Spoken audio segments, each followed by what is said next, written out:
Good morning students. छुट्टियों के बाद आज हम सामाजिक विघटन के लक्षण के बारे में पढ़ने जा रहे हैं।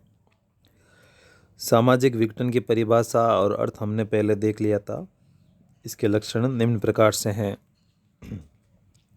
एकमत्य का ह्रास। जब सामाजिक विघटन की स्थिति होती है समाज के अंदर, तो लोग किसी एक राय पर सहमत नहीं होते हैं और इसी के कारण आपस में तनाव और संघर्ष की स्थिति उत्पन्न हो जाती है और यह स्थिति ही सामाजिक विघटन की एक परिचायक के रूप में सामने आती है। सामाजिक नियंत्रण के साधनों का प्रभाव कम होना। सामाजिक विघटन के कारण समाज के लोग मनमाने ढंग से व्यवहार करने लग जाते हैं। नियंत्रण के साधन अपना प्रभावी स्वरूप नहीं दिखा पाते हैं। व्यक्तिवाद पर जोर। व्यक्ति सामान्य लक्ष्यों की बजाय व्यक्तिगत स्वार्थों पर जोर देने लगता है। वह समाज के हित की बात ना सोच के अपने स्वयं के या फिर अपने परिवार के हित की ही बात सोचता है और उसी के अनुसार अपने क्रियाकलाप संपन्न करता है।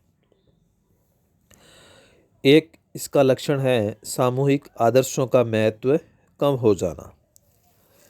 जैसा कि हमने पिछले पॉइंट में ही देखा है कि व्यक्तिवाद पे जोर हो जाता है, तो स्पष्ट रूप से जो उस व्यक्ति के सामूहिक आदर्श हैं, जिनको समाज अपने लिए लाभदायक मानता है या जो समूह के कल्याणकारी हैं, वह सब जो आदर्श हैं वह अब काम नहीं करते हैं। उनको व्यक्ति अपने कल्याण की दृष्टि से नहीं देखता है। सामूहिक आदर्शों को वो तवज्जो नहीं देता है। व्यक्तिगत आदर्श हैं, उन्हीं को इस दौरान बढ़ावा मिलता है। रूढ़ियों और संस्थाओं में संघर्ष।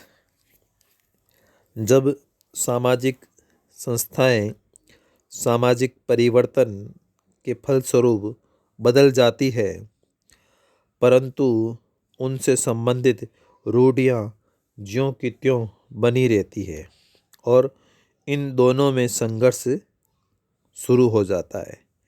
समाज में परिवर्तन के कारण जो संस्थाएं हैं वो एक नए स्वरूप में हमारे सामने आती है, लेकिन जो रूढ़ियाँ हैं वो अभी भी उन प्राचीन विचारों से बंधी हुई देखने को मिलती है। इसी कारण रूढ़ियों और संस्थाओं में आपस में संघर्ष देखने को मिलता है।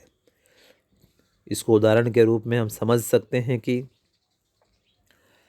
वर्तमान में विवाह के स्वरूप में काफ़ी बदलाव आए हैं। काफ़ी बंधन हैं वो कम हो गए हैं या ढीले हो गए हैं, लेकिन हमारे जो प्राचीन रूढ़ियाँ हैं वो आज भी उन्हीं बंधनों को मानने के लिए तैयार हैं जो पहले से चले आ रहे हैं। वर्तमान में परिवर्तनों को स्वीकार नहीं किया जाता है कुछ लोगों के द्वारा, तो इस तरह से रूढ़ियों और संस्थाओं में संघर्ष देखने को मिलता है। कार्यों का एक समिति से दूसरी को हस्तांतरण। हम देखते हैं कि जो कार्य करने की जो एक निश्चित प्रणाली हुआ करती थी उसमें बदलाव आ गए हैं।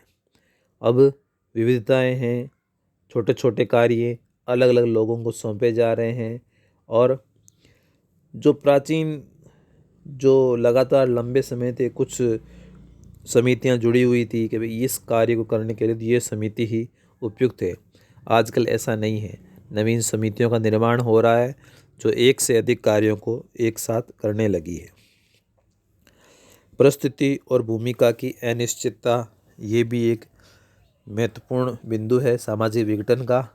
लोग अपनी परिस्थिति के अनुसार अपनी भूमिका का निर्वाह नहीं कर पाते हैं।